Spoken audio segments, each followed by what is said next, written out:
would like to, like Father May, extend my welcome to all of those that are here today. Welcome to my brother priest. Welcome to the Kapaun family. It's good to see that you're here. Good to continue to have your encouragement and your support in this process. Thank you for all of the walkers that came. You've walked a long way to get here, and I admire your fortitude, and I admire your willingness to do so. All the other pilgrims that have come here today to celebrate Mass with us, thank you for coming in honor of Father Kapaun. It does me a lot of good to see the number of people that are here, to realize that what we are doing is of great importance to us, but also realizing that it's of great importance to the universal church. Years ago, Father Kapaun's father said to the bishop that they gave his son to the Diocese of Wichita. We can see that now the Diocese of Wichita is working on giving Father Kapaun to the rest of the world, to the universal church. So thank you for being part of that. Today we celebrate the feast of Corpus Christi, the feast of the body and blood of Christ. We gather here to give thanks for the greatest gift that we have ever been given, the greatest gift that we could possibly conceive of, God himself, giving himself to us. God himself coming to this earth to be a victim and offer himself in sacrifice. What greater gift could we be given? I say it's something that we can't fully comprehend. We'll never fully comprehend this gift until we meet Christ face to face, until we have that beatific vision and we're one with God forever. But we can start to get a little glimpse of the magnitude of this gift, this magnitude of the sacrifice that Christ has made for us, the giving of his life. Unfortunately, I think in today's society, we often play down sacrifice. I think a lot of times sacrifice is looked down upon because it means that we're going to have to give up something for ourselves or give up something. And I think more often than not, because of that misconception of what a sacrifice truly is, a sacrifice, or the concept of sacrifice gets watered down. A lot of time a sacrifice becomes us giving up one good that we have so that we might have a better good or a bigger good. We sacrifice sacrifice having a boat or a new car because we want to live in a nicer house, or we sacrifice going out to dinner because we want to have better clothes, or we want to buy a new outfit or something like that. So like I say, a lot of times we have a misconstrued concept of what a sacrifice truly is. It wasn't that way in the biblical times. In biblical times, we saw that people were very sacrificial in nature.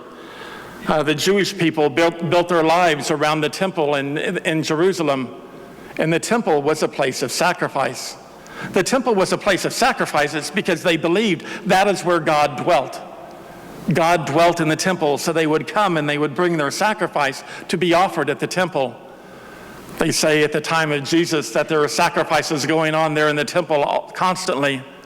That 24 hours a day there is smoke rising from the temple area because of the sacrifices that people were bringing. Sacrifices that people were bringing for various reasons. If we look at the concept of sacrifice in the Bible, we see that there are a number of reasons why people came to offer sacrifice. Those first sacrifices that we heard of in the book of Genesis, we hear about Abel offering his sacrifice, offering the first fruits, offering those first fruits of his labors back to God. The beginning concept of what sacrifice is all about, giving back to God some of the riches that he has given to us in thanksgiving, thanking God for the bounty that he has given us and giving it back to him in sacrifice. In the first reading today, we hear of Moses talking to the people of Israel. Moses talking to the people of Israel and talking about sacrifice. Talking about a sacrifice because of the gifts that they've been given. What greater people were there than the people that God chose himself? They couldn't conceive of something greater than God actually coming and having a covenant with these people. Another reason for the sacrifice, to show this covenant, to show this communion that they had with God, connecting them with God in some way.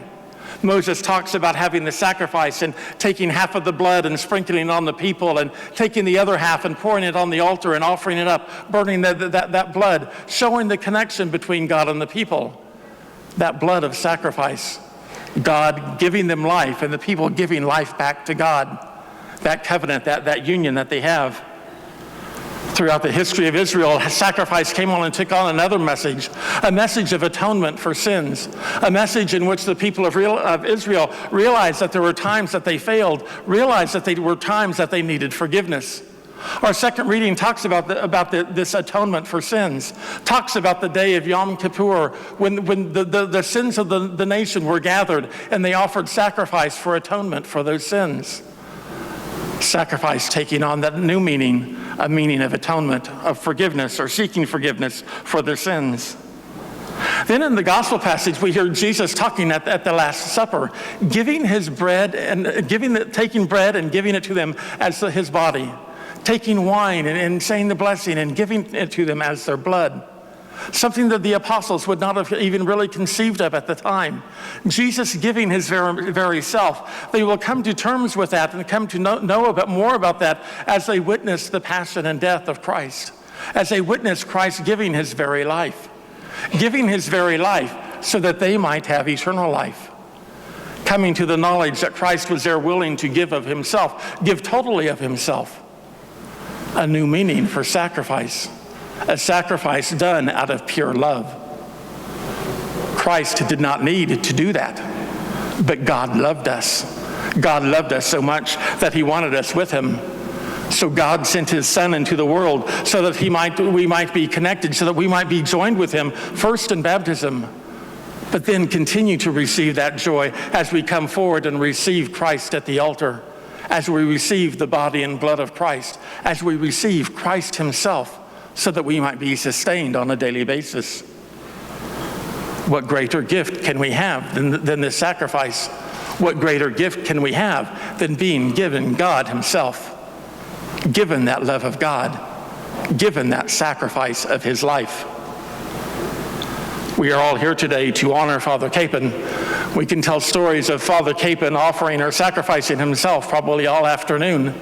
Hear stories about how when he was in grade school, he would help out his fellow classmates. Hear stories about he wanted to go away and to become a priest because that was the best way that he knew that he could help other people.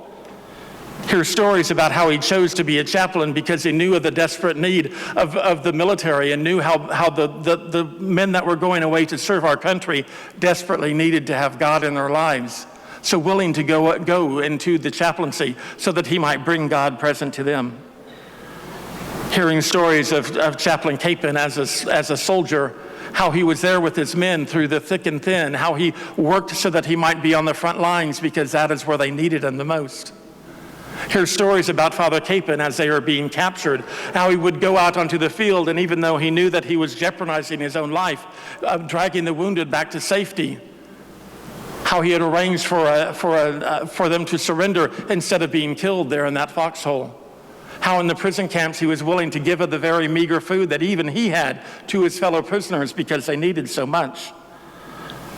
Father Kapaun sacrificing himself. Father Kapaun giving his life for others. Sounds like somebody else. Sounds like the sacrifice of Christ. Today we welcome all those that were walking for the past 3 days because you wanted to feel that connection with Father Kapaun. One of the reasons for sacrifice. You wanted that communion with Father Kapaun so that you knew that as you suffered through these 60 miles, I'm sure that there were times that you wanted to quit, times that you were thinking your feet wouldn't go on anymore.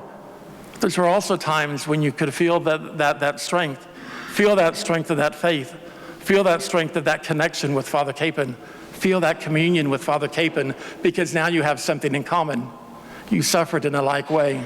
So now you're going to have that strength to be with Father Kapaun even more fully, so that now you can go out and share the love that Father Kapaun experienced and share that love with others.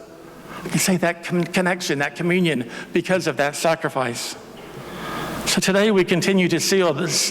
We continue to celebrate this great feast day, this feast day of Corpus Christi, And we come to realize that there's going to be times when we sacrifice, times that we have to give up what we want to do for what we need to do, times that we have to give up the goods that we have, not so that we might have more goods, but so that other people might have what they need so that they can have life. That example of Christ in the world, that example of God's love in the world. So what great day we have today, not only gathering here to celebrate the great man, to honor Father Kapaun, and ask for his prayers and ask for his intercession, because we truly believe that he is with God in heaven, but also a day in which we realize that we too can be sacrificial people. We too can give of ourselves so that others might have life. We too can give of ourselves so that we can follow the example of Christ here on this earth and be Christ for others. A great feast, the day of Corpus Christi. Christ gives himself to us so that we might give himself to others.